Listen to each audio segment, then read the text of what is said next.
Studying is a journey. Be well prepared. Let's grad talk and don't get lost.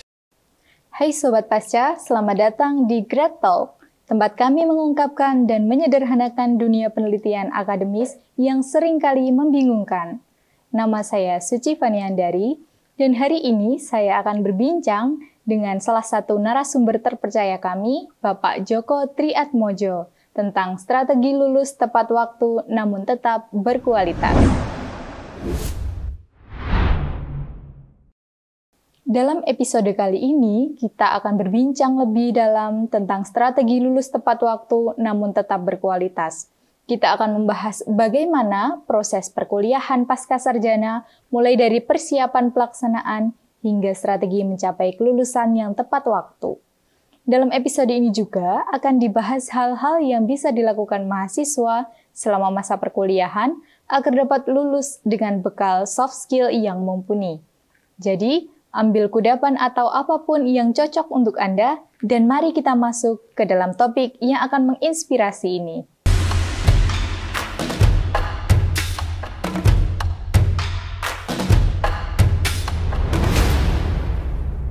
Sobat Pasca, telah hadir bersama kita narasumber untuk episode kali ini, yaitu Bapak Djoko Triatmojo dari Sekolah Tinggi Akademi STAIMUS, Mambaul Ulum Surakarta.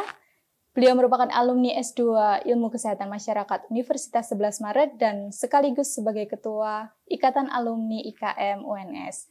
Mari kita sapa terlebih dahulu. Selamat datang di Grad Talk, Bapak. Selamat datang, Mbak. Oke, terima kasih sudah hadir bersama kami. Sama-sama. Pada kesempatan kali ini kita akan membahas mengenai strategi untuk lulus tepat waktu dan juga tetap berkualitas. Tentunya ini khusus untuk mahasiswa pascasarjana Bapak, khususnya di UNS. Nah, mungkin ada yang ingin kita ketahui terlebih dahulu Bapak. Apa isi itu perbedaan mahasiswa pascasarjana dan juga mahasiswa sarjana yang tentunya ini perlu kita samakan persepsinya terlebih dahulu Bapak. Iya Mbak, terima kasih Mbak Suci. Nanti saya sharing saja pengalaman saya selama studi di S2 IKM UNS. Dan alhamdulillah tepat waktu juga, waktu itu 4 semester.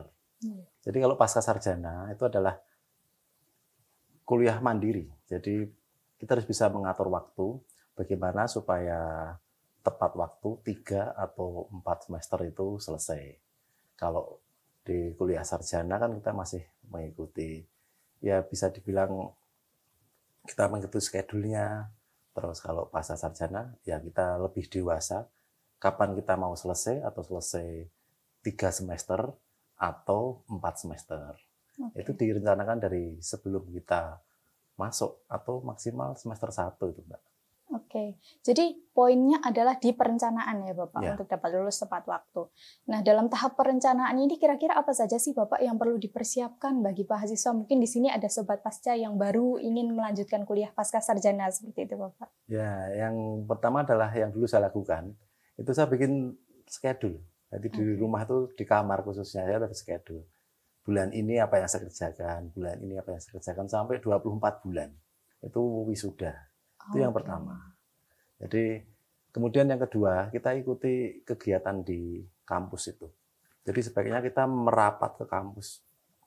Kalau kita mahasiswa yang pasca yang reguler, maksudku yang belum bekerja, itu saran saya merapat ke kampus ke prodinya. Jadi termasuk ke dalam melebur ke kegiatannya. Jadi termasuk ada kegiatan ekstrakurikuler atau apa. Tapi kalau yang sudah mahasiswa yang khusus atau yang sudah bekerja, ya sebaiknya diatur lebih. Jadi ada ini waktu kuliah betul. Tetap menyisihkan waktu ya Bapak untuk kegiatan di luar perkuliahan secara wajib seperti itu ya Pak. Baik. Jadi perlu di sini membangun kedekatan antara mahasiswa dan juga program studi dan juga tentunya dosen-dosen keseluruhan di lingkungan pascasarjana seperti itu. Betul. Nah, mungkin bagi mahasiswa yang awal-awal masuk atau sedang semester pertama seperti itu, mungkin kita akan merasa agak sungkan begitu Bapak. Bagaimana sih cara membangun komunikasi yang baik dengan Bapak Ibu dosen? Kadang kan ada yang masih takut gitu Bapak untuk menghubungi dosen itu bagaimana sih? Kok nggak dibalas seperti itu? Iya Mbak, jadi kalau pas pertama itu kan takut atau ragu-ragu karena ya bahasa Jawanya belum kulino tadi. Belum terbiasa. Jadi terbiasa dulu, nanti 1-2 bulan kita merapat di prodi mengikuti semua kegiatannya, juga mengikuti kegiatan yang tambahan, mungkin ada seminar atau workshop atau pengabdian masyarakat yang diselenggarakan oleh prodi atau ikatan alumninya kita ikuti. Kemudian kita ya dekat dengan dosennya. Jadi dulu yang saya lakukan itu, Mbak, jadi sebelum dosen datang tuh saya nyiapkan dulu dari mulai laptopnya, dari mulai roll kabelnya, dari mulai penghapusnya, spidolnya itu saya ambil semua sama absennya. Itu gantian setiap hari sama teman-teman. Jadi sama dosen itu hampir semua dosen di S2 IKM UNS itu saya anggap sebagai orang tua. Mereka menganggap saya seperti anaknya, saking dekatnya. Dan dulu waktu kuliah, itu saya total waktunya, Mbak. Walaupun saya juga waktu itu masih bekerja juga, sudah bekerja, tapi studinya kan kalau S2 itu kan bisa akhir pekan atau awal pekan. Jadi kalau Jumat, Sabtu, Kamis, Jumat itu full. Dari mulai pagi jam 8 sampai malam jam 8 saya di prodi. Jadi mengikuti semua kegiatan. Perkuliahannya kan kadang sampai siang, sampai sore. Tapi kita merapat ke prodi, mungkin bisa membantu apa, atau bikin kegiatan atas nama himpunan mahasiswa, beserta himpunan alumni, bekerja sama dengan prodi. Jadi waktunya ditotalkan untuk studi. Terkadang ada mahasiswa pasca sarjana itu yang masih berpikir kalau untuk studi itu hanya studi saja, Bapak. Jadi mengikuti perkuliahan saja, kemudian lulus dapat ijazah selesai seperti itu. Nah, ternyata ada banyak hal yang terlewatkan seperti itu, Bapak. Ketika di akhir menyesal, oh ternyata ada banyak hal yang saya lewatkan ketika studi pasca seperti yang Bapak sebutkan tadi, ada himpunan mahasiswa, himpunan alumni. Nah, bagaimana sih Pak manfaatnya bagi mahasiswa? Ini bagi mahasiswa yang belum mengikuti kegiatan semacam itu, bagi khususnya mahasiswa pasca sarjana. Ya, Mbak. Jadi teman-teman yang saat ini sedang studi lanjut atau mau studi lanjut ke pasca, ya pesan saya itu di awal itu kalau mau kuliah itu betul-betul total. Maksudnya tidak hanya pas studinya saja. Jadi diikuti kegiatan-kegiatan yang ada di prodi atau di fakultas atau di universitasnya. Jadi dulu itu saya ikut semua, Mbak, dari kegiatan prodi, kegiatan pasca, kegiatan UNS. Jadi mungkin kalau dibilang 50-50, separuh itu ikut perkuliahan, separuhnya ikut kegiatan. Dan itu saya laksanakan ya saat itu hari Kamis, Jumat, Sabtu. Kan waktu itu saya masih kerja, jadi kerjanya Senin, Selasa, Rabu. Kemudian izin 2 hari itu izin belajar, jadi Kamis, Jumat itu bisa full di sini. Full belajar. Nanti kalau kita banyak berkegiatan di prodi atau di pasca atau di fakultas, jadi nanti banyak hal yang tidak kita dapatkan saat di kelas. Termasuk hanya kegiatan ekstrakurikuler kita dengan program studi yang lain. Kemudian kita punya banyak jejaring, tidak hanya dari program studinya saja, juga kedekatan dengan dosen, kedekatan dengan nanti kedekatan itu akan membangun jejaring kita, akan berguna bagi kita saat kita nanti lulus. Tidak hanya cukup dengan ijazah saja, ya, Pak. Nanti standar sama dengan yang lain. Dan itu menyenangkan, Mbak. Bisa mengurangi stres juga. Karena kan pasca kan tugasnya banyak. Nah, kalau kita merapat di kampus, merapat di prodi, kita bisa bareng-bareng kerjaannya. Kerjain sama teman-teman kelompok di perpus atau di mana itu lebih enak, lebih enjoy. Daripada dikerjakan di rumah. Di rumah, di kamar sendiri ngerjain pusing. Iya, betul sekali, Bapak. Mau tanya sama siapa. Jadi kalau bareng-bareng kita kerjain di taman atau kita kerjain di perpustakaan, itu lebih enjoy. Dan hasilnya juga lebih bagus. Dan nanti saling memotivasi. Jadi harus banyak teman yang merapat. Jadi kita berteman dengan teman-teman yang sregep. Jadi kalau ada teman yang mungkin masuk hari ini masuk, besok enggak, hari ini masuk ya kita akan kasih terbawa, tahu, Pak, terbawa. Jadi kita ngikutin yang teman-teman yang sregep. Jadi perlunya kita membuat circle atau lingkungan pertemanan yang dapat mendorong studi kita, seperti itu ya Bapak. Nah, tadi dari kesibukan Bapak antara bekerja, kemudian kuliah, dan juga mengikuti organisasi, untuk menyeimbangkan ketiga hal tersebut itu bagaimana Bapak dulu menjalaninya ketika di perkuliahan, Pak? Iya, Mbak. Jadi ya itu dimulai dari niat kita dulu. Niat yang kita mau studi lanjut, harapannya 2 tahun selesai atau 4 semester. Terus kita mengikuti tadi rundown-nya atau schedule yang kita buat. Bulan pertama ini, bulan kedua ini. bagi waktunya karena dulu saya izin belajar, jadi pada hari Kamis dan Jumat itu saya memang libur dari kerja, jadi khusus di UNS. Dan waktu itu saya optimalkan di sini dari pagi, jam Jadi, 8 sampai jam 8 malam. disiplin dengan waktu ya Iya, Pak, seperti itu penting sekali. Kunci salah satunya ya disiplin waktu. Itu yang kedua tadi kan, yang pertama kita bikin apa? Jadwal. Ya. Bulan pertama apa, bulan kedua apa. Kemudian disiplin tadi itu. Disiplin itu kita kalau sering sendiri mengerjakan apa-apa sendiri, kita kerjakan di kos atau di kamar, nanti tidak ada yang memotivasi. Iya, betul. Kadang kan naik turun kan, kadang pengen nanti lah kerjaan. Nah, kalau sama teman-teman bareng-bareng nanti saling memotivasi.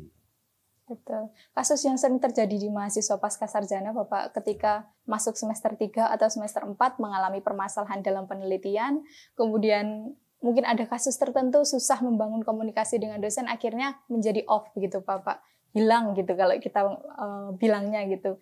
Nah, itu untuk mencegah hal-hal yang terjadi seperti itu tuh tadi ya Bapak ya, dengan membangun teman-teman ya, dapat menyemangati dan lain sebagainya. Kemudian terkait dengan perkuliahan atau penelitian Bapak, ketika sudah masuk ke semester 3 dan 4 masuk ke tesis nih, mungkin ini adalah hal yang agak menjadi momok bagi mahasiswa pasca sarjana. Apa saja sih Bapak yang kiranya harus disiapkan sejak awal atau sejak semester 1, semester 2 untuk mendapatkan penelitian yang selesai tepat waktu? Ya, jadi teman-teman yang saat ini sedang studi lanjut pasca ambil S2 atau yang mau masuk, itu jangan khawatir, tuh jangan kecil hati, wah nanti tesisnya sulit, belum mulai aja udah nanti tesisnya sulit, ya kan kesulitan beneran ya kan. Dari awal kan tadi kan dijadwal, jadi nanti semester 1 itu kan full teori. Jangan salah, nanti semester 2 kan semakin full. Tapi kalau kita melebur, nanti kita asik, nanti kita menjalani kuliah itu dengan senang. Dari rumah, ya senang kuliah. Terus, bukan jadi beban ya Bapak? Jangan sampai kuliah jadi beban. Jadi senang dijalani, terus nanti semester 2 itu udah mulai prepare untuk judul. Oke, jadi sudah dimulai dari semester 2 ya? Semester 1 itu kita nyari topiknya, nyari temanya, bisa tentang apa ya. Terus 2 udah judul, akhir semester 2 itu kita mulai ya pendekatan dengan Kaprodi. Secara tidak resmi. Nanti resminya semester 3 baru kita pengajuan proposal. Terus penelitian selesai, bisa jadi malah teman-teman saya yang sekarang itu malah 3 semester, Mbak. Bisa ya Bapak? Iya, kalau saya 4 semester dulu kan bagus tuh, 4 semester itu tepat waktu. Tapi ternyata saat pandemi ini, adik-adik saya yang teman-teman saya sekarang ini malah selesainya 3 semester. Mungkin ini bisa jadi motivasi nih buat teman-teman yang akan studi pasca sarjana bahwa untuk S2 atau magister itu bisa diselesaikan dalam 3 semester atau 1,5 tahun saja. Asal tadi ya Bapak ya, dengan perencanaan yang matang, kemudian penelitiannya juga oke seperti itu. Nah, agar kita tidak hanya menghasilkan penelitian yang begitu-begitu saja Bapak, maksudnya tesis yang hanya sekedar menjadi tesis itu. Mungkin bisa diberikan tips dan trik agar publikasi kita atau terkait tesis kita ini bisa berbobot atau memiliki nilai plus ketika nanti kita mau melamar pekerjaan seperti itu Bapak. Jadi teman-teman sering konsultasi sama dosen, sama pembimbing. Jadi dulu saya dekat hampir semua dengan dosen, itu saya dekat semua. Sampai sekarang saya masih sering WA-an. Masih sering berhubungan sama beliau-beliau yang ngajar saya dulu itu. Jadi teman-teman jangan membedakan ini dosen A, dosen B, dosen C. Semua yang ngajar kita itu kita anggap sebagai orang tua dan kita sebagai anaknya. Jadi kita layani beliau, kita ambilkan tasnya, kita ambilkan apanya, kemudian kita antar ke depan gitu. Terus dari situ kan hubungannya semakin baik. Nanti kalau kita konsultasi, kita butuh bantuan beliau, walaupun itu tidak resmi, walaupun bukan pembimbingnya. Saya seringkali konsultasi dengan dosen yang bukan pembimbing saya. Seperti itu. Ya, hanya untuk pertimbangan seperti ini bagaimana Dok, seperti ini bagaimana Prof. Gitu. Hanya untuk menentukan tema kira-kira tepat tidak dengan saya. Terus nanti mudah tidak dengan publikasinya. Ya, teman-teman di UNS tidak usah khawatir nanti terus publikasinya kesulitan bagaimana, terus lulusnya akan lama atau publikasinya kelamaan, kan difasilitasi semua dari pasca. Jadi saya terima kasih sekali sampai dulu juga kuliah sampai sekarang saya juga monitor ke teman-teman itu banyak sekali fasilitas dari pasca sarjana UNS yang memudahkan mahasiswa pasca itu untuk lulus tepat waktu.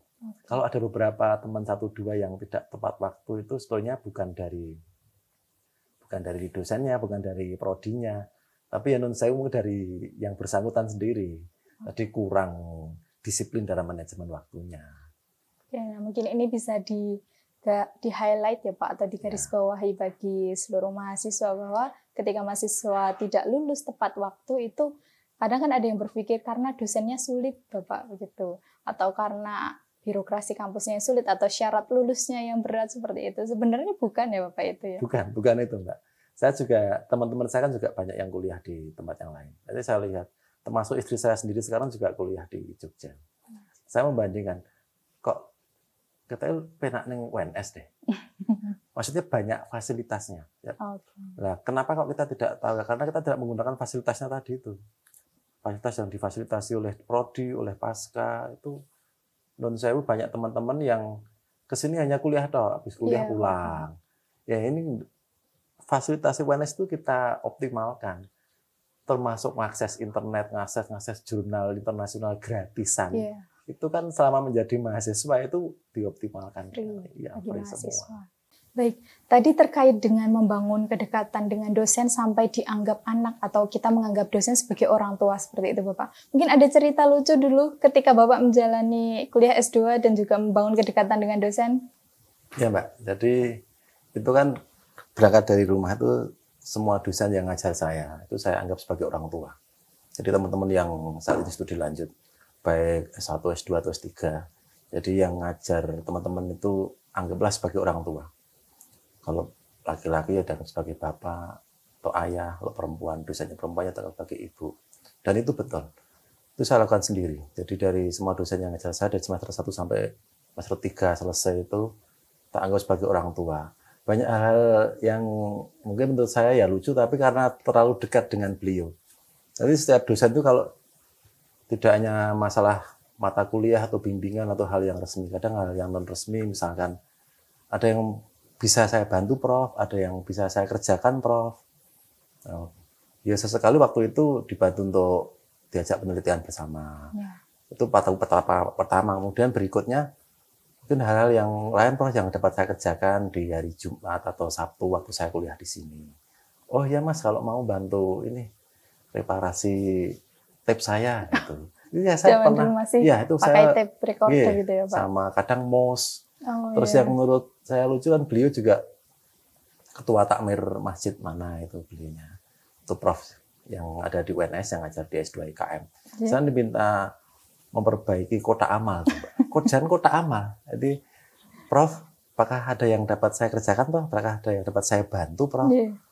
Kalau Mas Joko longgar ya bantu saya ini Mas, benahin kotak amal. Oh iya Prof, enggak apa-apa. Itu saya benahi di Kalitalangan. Karena sudah saking dekatnya ya Bapak bisa sampai. Jadi kata kuncinya itu. Jadi kita bertemu dengan guru-guru kita di UNS itu tidak hanya masalah bimbingan, tidak ada masalah mata kuliah, tapi hal-hal yang mungkin dapat kita bantu, kita kerjakan untuk membantu beliau-beliau yang ngajar di sini itu apa. Termasuk mungkin bagi kita itu hal ringan, mungkin tadi benahin mouse, benahin kotak amal, tapi mungkin bagi beliaunya itu tidak sempat. Jadi bagi kita kan cuma berangkat bisa mampir, nanti besok diambil lagi, itu ringan sekali. Kita dengan menawarkan bantuan gitu ya Bapak. Menawarkan bantuan. Nah ini tentunya sangat bermanfaat dalam membangun kedekatan dengan dosen tadi, hingga dosen itu tidak sungkan dengan kita seperti itu ya Bapak.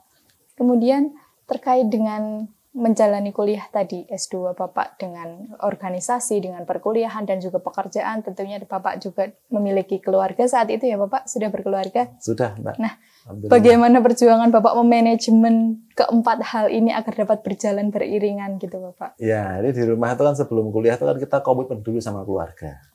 Jadi komitmen sama istri, karena nanti kan waktunya kuliah pasti akan ya tersita di rumahnya waktu jam-jam kuliah. Jadi komitmennya itu sudah clear dulu. Kalau komitmennya belum clear ya dikelirkan dulu lah kalau bagi yang teman-teman yang sudah berumah tangga. Bahwasanya besok saya kuliah 2 hari pasti akan menyita waktu perhatian suami yang biasanya. Kalau yang teman-teman perempuan biasanya buatin kopi suaminya, terus karena ada tugas atau berangkat kuliahnya pagi, jadi akhirnya kan jadi dikelirkan dulu dengan keluarga. Kemudian setelah itu ya diatur dengan tempat kerja. Di tempat kerja dipastikan dulu bahwasanya izin kerja atau izin belajar ataupun cuti itu dipastikan dulu. Karena waktu kita kuliah itu kan mengorbankan di rumah, mengorbankan di tempat kerja. Nah, dari situ memotivasi memotivasi saya khususnya waktu itu untuk ya full total saat kuliah. Itu. Jadi komitmen awal di keluarga itu, Mbak. Saya juga waktu itu kuliah hampir selesai, istri saya melahirkan. Oh, alhamdulillah. Ya, terus ya banyak sih, Mbak. Tapi ya waktu itu ya capek tapi senang juga. Jadi tambah anak 1, tambah ijazah S2. Alhamdulillah, perjuangannya luar biasa sekali Bapak ketika mendapatkan ijazah S2, magister seperti itu. Nah, ada pada beberapa kasus mahasiswa yang hilang, bisa kita katakan hilang atau lost di semester 3 atau semester 4 ketika sudah mengerjakan tesis seperti ini Bapak. Mungkin terjadi kendala baik di lingkungan kerja ataupun di lingkungan keluarga maupun di kampus sendiri terkait dengan penelitiannya. Hingga mahasiswa itu merasa menyerah gitu. Dan akhirnya sudah tidak bisa membangun kembali ke tracknya atau tidak bisa kembali melanjutkan perkuliahannya seperti itu dan memilih hilang. Nah, itu bagaimana Bapak? Ya, untuk mencegah seperti itu. Teman-teman yang sedang studi lanjut tadi, motivasinya itu dipertahankan dari mulai semester 1. Jangan semester 1 ngebut, beatnya segini, nanti semester 2 gini. Semester 3 hilang. Itu sebenarnya terbaca, Mbak. Jadi terbaca itu, kalau tadi kan saya sering kumpul. Saya sering, walaupun teman-teman saya yang tidak mau kumpul, saya sering ajak untuk memotivasi. Jadi waktu dulu saya sering belajar kelompoknya di POKW. POKW itu di UNS-IN. Oh iya. UNS-IN kan ada POKW. POKW itu murah, Mbak. Itu paling 15.000, 20.000 itu udah dapat makan ngambil sendiri. Bersama gitu ya, Pak. Semoga sekarang masih, semoga. Jadi kan sering belajar kelompok di situ. Tapi beberapa teman, ada sih 1-2 itu teman tuh yang seringkali menghilang. Menghilang itu kesininya hanya kuliah saja. Bar selesai. Dan itu terbaca. Nanti dia selesainya akhir. Karena kedekatan dengan teman-temannya kurang. Iya. Kedekatan dengan pembimbing, dengan dosennya kurang. Loh, kalau kita udah dekat sama dosen tersebut jadikan pembimbing kita, nanti kita sama-sama konsul, kita langsung dilayani. Tapi beda dengan teman-teman yang kenalnya, taunya hanya saat di kelas. Nanti matur dosennya mungkin bisa ditunda 1 atau 2 jam, nunggu longgar gitu. Jadi tidak sering menghilang. Jadi itu terbaca kok, Mbak. Jadi baru kuliah mulai, baru kuliah pulang, tidak pernah ikut kegiatan, tidak pernah di prodi, tidak pernah ikut kegiatan di kampus atau di pasca. Ya biasanya rada telat nanti. Tapi justru yang selalu mungkin full di kampus kegiatan, baik kegiatan akademik atau non akademik, justru cepat selesai. Cepat selesai karena itu termotivasi terus. Jadi kita pas turun moodnya termotivasi temannya. Turun lagi dimotivasi sama dosen A, dosen B. Padahal dosen A, dosen B bukan pembimbingnya. Tapi karena sering ketemu, ya deket, say hello, itu pasti ditanyakan sampai di mana, ada kesulitan apa. Dan itu saya akui, Mbak, dosen-dosen UNS ya, terima kasih Bapak Ibu Prof yang bimbing saya dulu, yang ngajar saya dulu. Itu baik-baik semua. Dan bahkan hal-hal yang tidak ada hubungannya dengan tesis itu ditanyakan, ada kesulitan apa, ada kendala apa studinya. Gitu. Seperti itu. Jadi ketika kita tadi sudah menganggap dosen sebagai orang tua, tentunya orang tua juga tidak ada yang menginginkan hal yang buruk bagi anaknya, gitu ya Bapak? Betul. Jadi perlu diluruskan persepsi kita terhadap dosen-dosen atau Bapak Ibu pembimbing kita di kampus, seperti itu. Nah, itu tadi untuk kasus mahasiswa yang hampir lost seperti itu, Bapak. Mungkin ada salah satu dari kita juga yang sudah lost gitu, mungkin sudah masuk semester 5 atau semester 6 gitu. Kita ingin kembali lagi ke track untuk menyelesaikan studi kita dengan baik seperti itu. Bagaimana Bapak untuk memunculkan motivasi agar bisa kembali ke jalan menyelesaikan tesis? Ya, jadi itu sebenarnya masalah klasik teman-teman yang lulusnya saya agak terlambat atau mungkin sudah terlambat. Teman-teman seangkatan ini sudah pada wisuda semua, sudah pada lulus semua. Dia kan semakin malu, semakin pekewuh mau ke kampus. Nah di situ kan setiap angkatan itu kan ada koordinator, nanti dibentuk himpunan alumni, perkoordinator. Salah satu tugasnya memotivasi temannya. Jadi memotivasi itu kalau kampus itu angkatan saya bahkan itu sudah menjadi kebiasaan di S2 IKM. Itu kalau ada teman-temannya yang terlambat studinya, itu saat di kampus itu ditemani Mbak, saat mau konsultasi sama dosennya itu ditemani sama yang sudah lulus, khususnya yang dalam kota. Jadi teman-temannya ada yang bantu, ya nemani ke kampus, ketemu sama dosen ini, ketemu sama kaprodi, ketemu sama pembimbingnya. Karena ya biasanya mungkin ya pekewuh atau mau atau aku wis telat dhewe, yang lainnya udah pada selesai gitu. Jadi kita berikan motivasi. Dan itu alhamdulillah sampai sekarang masih berjalan. Oh, begitu. Ya. Jadi dari Ikatan Alumni juga memberikan fasilitas gitu ya Pak, apabila mahasiswa memerlukan pendampingan untuk menyelesaikan tugas akhir seperti itu. Nah, kemudian untuk ketika sudah masuk di dunia kerja Bapak, mungkin ada Bapak sebagai yang sudah menjadi dosen seperti itu, nilai plus apa sih Pak yang bisa diambil dari mahasiswa ketika ada beberapa mahasiswa yang melamar sama-sama lulusan S2, melamar di tempat Bapak seperti itu. Kira-kira nilai plus apa yang akan diambil dari mahasiswa-mahasiswa itu yang akan bisa menjadikannya lolos seperti itu? Ya, jadi selain yang standar ya nilai ijazah, transkrip, IPK itu kan standar semua. Yang adalah kegiatannya. Jadi kan melampirkan selama studi 2 tahun itu mengikuti kegiatan apa selain pembelajaran yang akademik. Nanti di situ kan ada seminar, ada workshop. Itu sebagai apa? Sebagai peserta atau sebagai panitia atau sebagai apa? Itu ada nilainya juga.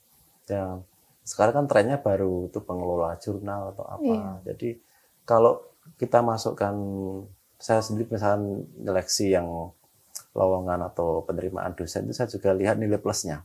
Tidak hanya saya lihat ijazah sama transkripnya atau IPK-nya saja. Tapi nilai plusnya di sini dia punya keahlian apa, kelebihan apa selain akademiknya. Mungkin bisa mengelola jurnal, mungkin bisa menjadi MC. Loh, MC moderator pakai bahasa Inggris. Oh, nilai jualnya tinggi, Mbak. Jadi kalau teman-teman yang bisa bahasa Inggris atau punya talent menjadi MC atau moderator, itu tidak usah malu dikeluarkan talentnya. Itu dididik atau dilatih saat studi tadi itu. Saat berkegiatan dengan teman-teman himpunan mahasiswa atau himpunan alumni, kan sering tuh Mbak ngadain workshop, ngadain seminar. Kalau yang ngadain himpunan tuh murah biasanya. Karena kan tidak berbayar, maksudnya panitianya itu tidak dapat bayaran untuk berkegiatan saja. Dan itu selain untuk melatih talent tadi Mbak. Jadi teman-teman yang punya talent apa, moderator, soft skill ya, soft skill-nya itu bisa dikembangkan di situ. Dan itu nanti akan memberikan nilai plus. Pasti yang memberikan nilai plus. Pada saat kita menjalani mungkin tidak tahu. Tapi pada saat besok 2-3 tahun kita saat mencari pekerjaan bagi yang belum, itu akan ditanyakan, punya nilai apa? Kamu selain ijazah sama transkripmu ini. Oh, moderator, bahasa Inggris sama bahasa Indonesia. Terus bisa nyanyi atau bisa apa, itu pasti akan berguna. Juga mungkin bisa ngelola jurnal atau apa. Jadi ada berbagai celah yang bisa diambil sebagai mahasiswa gitu Bapak. Ketika kita mungkin tidak unggul di bidang IPK gitu, kita bisa aktif di kegiatan lain, dan ini juga bisa menjadikan nilai plus ketika kita mencari pekerjaan seperti itu ya Bapak. Betul sekali Mbak. Ya, luar biasa. Kemudian untuk mungkin tips-triknya Bapak untuk mempertahankan semangat sampai di akhir tadi, ketika sudah di akhir-akhir, sudah akan menyelesaikan tesis seperti itu, untuk mempertahankan semangat sampai di akhir gitu. Ya, jaga komitmen itu memang naik turun. Kadang kan kita kan moodnya itu juga naik turun. Makanya tadi sering merapat ke prodi. Walaupun perkuliahan sedang jeda, walaupun perkuliahan itu sedang off atau praktek, itu merapat ke prodi, ada kegiatan apa. Terus kita kumpul sama teman-teman, bikin acara yang edukatif, mungkin pengabdian masyarakat, atau mungkin seminar internal atau workshop, pembicaranya Bapak Ibu dosen kita saja. Kalau kita jadi mahasiswa, pembicaranya Bapak Ibu dosen itu mudah. Maksudnya mudah itu koordinasinya lebih mudah. Koordinasinya gitu, mudah. Dan nun sewu juga gratis juga. Jadi itu guna apa atau guna kita selalu terpapar sama teman-teman untuk memotivasi kita bahwasanya supaya ingat dengan komitmen waktu tadi itu. Saya semester 3 mengerjakan ini, sudah selesai proposal atau mulai penelitian. Nanti semester 4 akhir itu sudah benar-benar selesai. Pokoknya jangan menyendiri di rumah atau di kos. Bergabung atau merapat dengan teman-teman yang dia aktif berkegiatan, yang aktif di prodi atau di pasca. Lebih spesifik Bapak mungkin tentang tesis. ketika di skripsi mungkin kita hanya ada yang namanya seminar proposal, kemudian di akhir ada sidang skripsi seperti itu Bapak. Nah untuk di tesis kan ini agak berbeda Bapak. Mungkin ada tips dan trik dari Bapak untuk mempersiapkan tahap-tahap kelulusan melalui pengerjaan tesis, mulai dari seminar proposal, kemudian ada yang seminar kemajuan, seminar hasil, dan lain sebagainya itu Bapak. Iya Mbak, jadi sekarang kan ada 4 kali ujian. Jadi betul. teman-teman enggak usah takut dengan, wah tesisnya kok ujiannya banyak sekali. Loh, itu tahapannya. Tadi kan kita konsultasi, ya konsultasinya tuh harus ya rutin dan sesuai. Karena kita sering ke kampus, kita sering ke prodi, ya jadi hampir setiap 2-3 hari kita ketemu sama pembimbing. Jadi nanti saat ujian proposal, ya pasti akan di ACC karena wis anu kabeh, sudah tahu semua dari awal. Kemudian nanti ujian berikutnya, ujian hasil, ujian tesis, ujian kemajuan. Ya, kemajuan itu juga nanti akan lancar semua karena pembimbing dan pengujinya itu ya tadi setiap hari atau setiap 2-3 hari kita kan rajin konsultasi. Kuncinya adalah rajin konsul. Jangan sampai pembimbing itu tidak tahu kemajuan tesismu. Oh iya. Ya, itu. Jadi rajin konsul dan nanti saat hari H ujian itu penguji pembimbing itu sudah hafal semua. Oh ini punya Ejoko yang kemarin sampai segini, sampai ini, sampai ditanyanya mudah-mudah. Dan itu akan membimbing semua. Tapi kalau berbeda jika tidak pernah konsul karena deadline, tahu-tahu ini harus pengerjaannya pasti tidak maksimal. Tidak maksimal, terus langsung minta ujian atau minta apa. Itu mempersulit diri sendiri. Jadi kalau kita tadi rajin ketemu sama beliau-beliaunya, yang pembimbing kita, lancar sekali. Ini juga kasus yang beberapa kali terjadi di mahasiswa ketika awal-awal semester atau pertengahan semester itu kita santai Pak, semester 3, semester 4. Kemudian ketika sudah sampai semester 4, akhir semester, wah mau bayar UKT lagi harus dipaksa ujian seperti itu. Biasanya ini sering terjadi seperti itu Pak. Akhirnya naskah tesis yang seadanya itu kita ujian gitu. Dan akhirnya hasilnya tentu tidak maksimal seperti itu. Ya tadi kan saran saya salah satunya membuat jadwal tadi. Semester 1 kita sudah persiapan judul. Ya tema lah, topiknya apa nanti penelitian saya. Semester 2 itu kita pengajuan proposal itu sudah semi-semi ya semester 2. Nanti semester 3 itu penelitian, semester 4 itu bisa selesai sampai wisuda. Tapi masuk pertama kali kuliah harus sudah besok saya punya apa ya, kira-kira saya neliti apa ya tesisnya. Teman-teman enggak usah bingung. Awal masuk saya juga bingung. Tapi karena kan dosennya itu kan pembimbing kita semua. Kita bisa sering konsultasi, sering tanya, selesai kuliah. Mungkin waktunya enggak ada, Mbak. Saya sering nganter beliau-beliau kalau turun dari lantai 4 sampai ke gerbang itu saya antar, saya bawain tasnya. Sambil ngobrol gitu ya, Pak. Itulah timing yang pas. Prof, kira-kira besok saya apa ya, Prof, ya topiknya? Itu justru Prof tuh jawabnya lebih enak waktu ambil pulang. Lebih santai ya? Iya, dari lantai 4 ke lantai 1 atau lantai 2. Jadi tidak dengan resmi-resmi menghadap ini, enggak.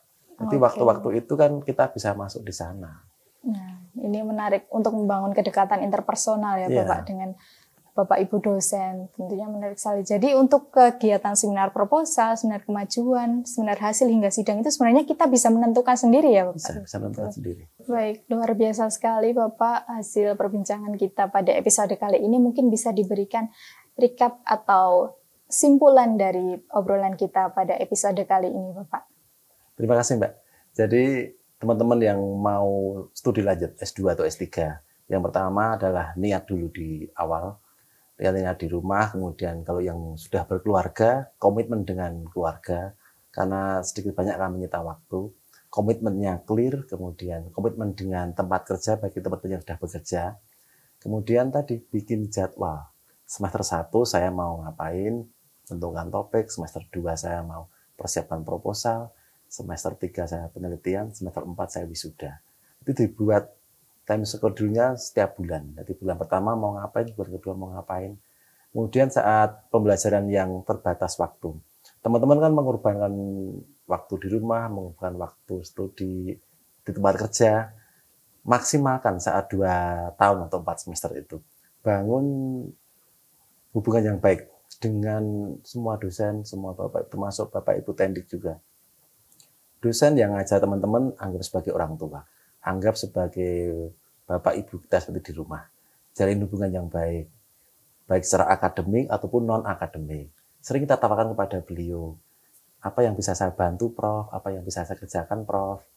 Kemudian setelah terjalin hubungan yang baik, itu akan berdampak bagi teman-teman sendiri. Nanti proses pembelajarannya, ilmunya masuk semua, tepat waktu selesainya, bahkan setelah selesai wisuda, selesai studi pun, masih tetap terjalin hubungan yang baik. Kita butuh beliau konsultan untuk apa, untuk penelitian berikutnya, dan lain-lain. Teman-teman yang terakhir yaitu tepat waktu atau disiplin waktunya. Itu perlu sekali. Bagaimana menjaga disiplin waktu?